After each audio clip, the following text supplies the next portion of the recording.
Today's pair of shoes, the Puma. All right, guys. Good morning, good afternoon. I decided not to do the whole opening thing and just get right into it. We're gonna go to Capitol Records today. Well, the Capitol Records building anyway. The home of, I don't even need to tell you what it's home of. The home of some of the greatest rock albums, some of the greatest blues albums to ever be recorded. Let's go take a look at the front. Let's take a look at whatever we can get a look at. It's a pretty remarkable architectural building. Hollywood and Vine. Those pants, those are interesting. You guys see those? Weird pants. There it is.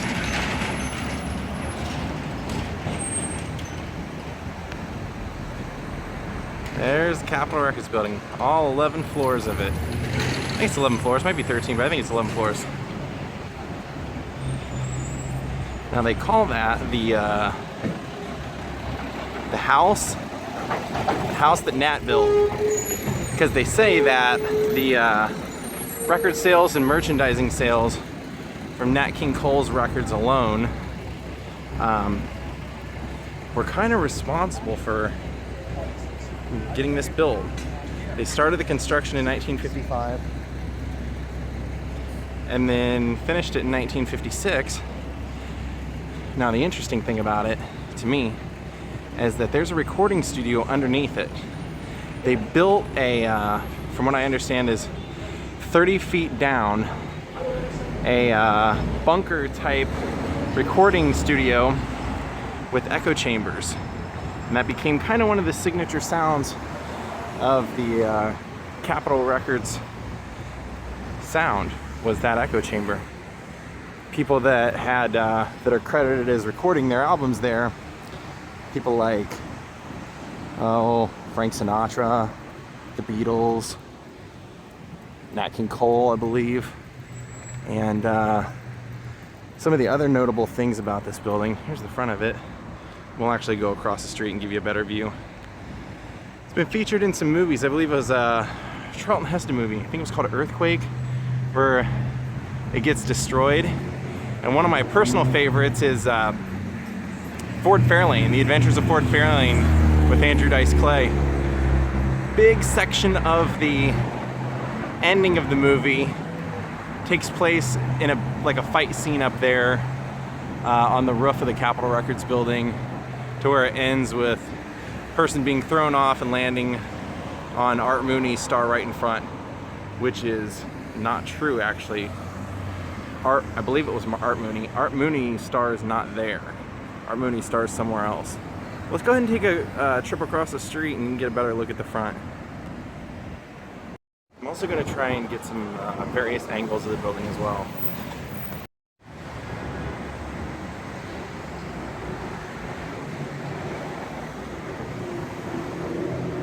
Let's see if it's true.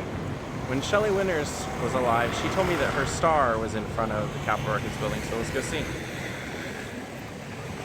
Well, when I knew Shelley, I knew her for about 3 years, and the last year of her life she had dementia, so sometimes when she would tell you things, it's not that they were wrong, she would just get confused about little details. And so this one, she would always say, I'd say, "Where's your star? I've been looking everywhere, I can't find it." And she'd say, "It's in front of that record store." I'm like, "Record store? What, Amoeba?" She didn't really know what Amoeba was then. Like, she didn't have it wasn't around when her memory was so great, so she didn't know what Amoeba was. And I started putting it together. Oh, she means Capitol Records. So we'll see if we can find.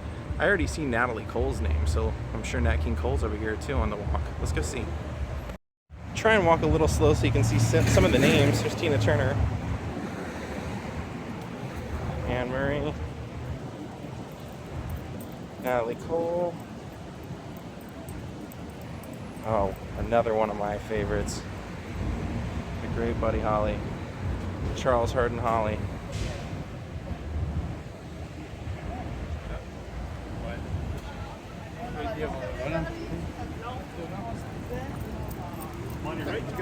Roy Orbison. Carl, look. Don't There's Jaw trying to enter the Capitol Records building like he thinks he's going to record today.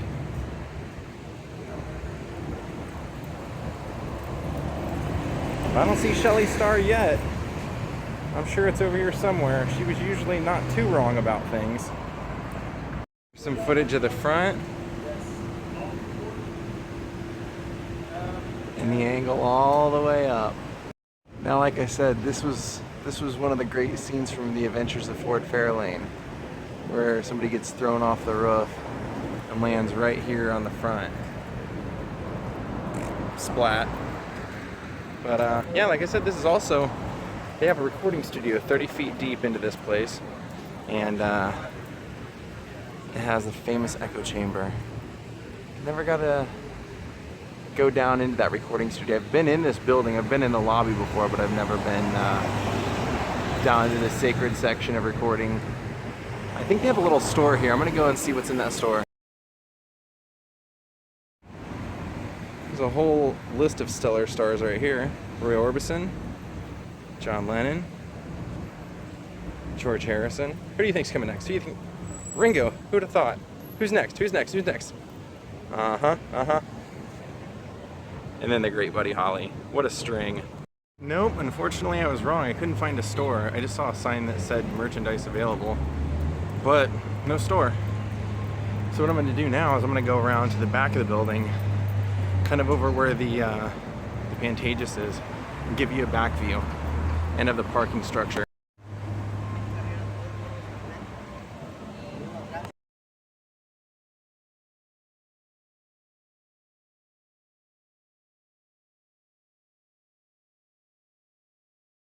It does exist. The real Hollywood Tower does exist. It's actually my neighborhood. And I've actually been inside. One of the first years that I was here, one of like the first 2 or 3 years I was here, my friend James, who lived in the apartment above me, we're out driving around, coming back from like a show somewhere. We went to, I think, a concert somewhere. And as we're driving down the street, we see this really beautiful blonde girl that he said, hey, she looks like Frances Farmer. And this really creepy guy named Ruben, who I can't even really describe what he looked like. He's pretty creepy. And they're carrying a 24 pack of beer in front of a 7-Eleven, and they're hitchhiking. They got their thumb out. And I'm thinking, oh my God, these two are trouble. James immediately looks at me and says, they look like a party. Let's pick them up.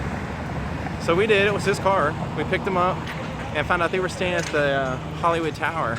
They invited us over to go drinking, and they told us, I don't know if it's true or not, but they told us that Humphrey Bogart died there. I should investigate into that, but that's what they said. Look what's behind me. What's behind me? Ah, see, I'm still keeping it focused. I'm still staying with the topic at hand here. We're still talking Capitol Records. Anyway, that was my Hollywood Tower story. I don't know if it really is haunted. I don't know if Humphrey Bogart died there, but that was the story that a woman that looked like Frances Farmer told me, and a creepy guy named Ruben. Like I said the other day, construction, construction, and more construction. That's the back view, but they've got whatever I think it was a parking lot behind this. Now they're just destroying it, so forward progress, I guess.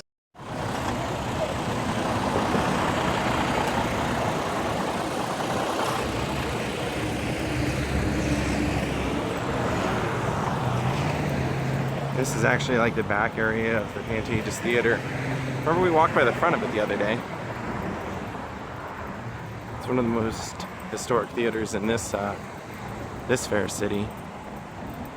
Alexander Pantages, of course, started it. Home to many Broadway musicals throughout time. Obviously not Broadway, because if it's not on Broadway, it's probably not a Broadway musical. The touring company of a Broadway musical.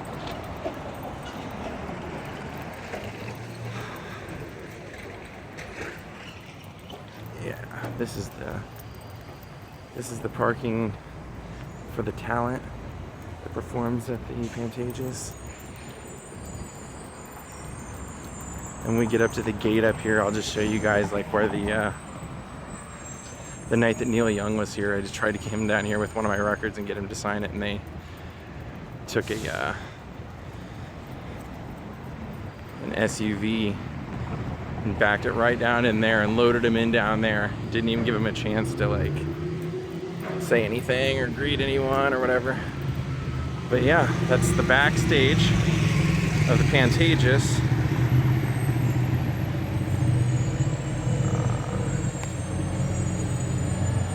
Real pride and joy of our city, our new Dunkin' Donuts. It's about 3 months shy of being a little baby. Well, we're back from our little tour of Capitol Records. There's two things that I actually thought of that I wanted to tell you guys that I forgot to tell while we were out on the tour. One of which was that the Capitol Records design for the building is supposed to be, if you couldn't tell, a stack of records. It's supposed to be a stack of records up on a needle. That was one thing. The second thing that I wanted you to notice, and if you, hopefully maybe it'll influence you to go back and rewatch the vlog, notice that all the windows open from up to down outward. They actually come outward, so it actually kind of has a cool little look to it. I thought, since I was out tonight, that I would give you guys a frontal view of the Hollywood Tower. And here it is.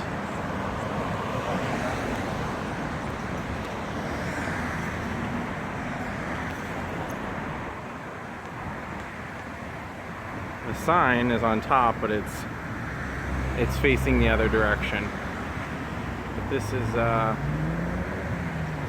true, real Hollywood Tower.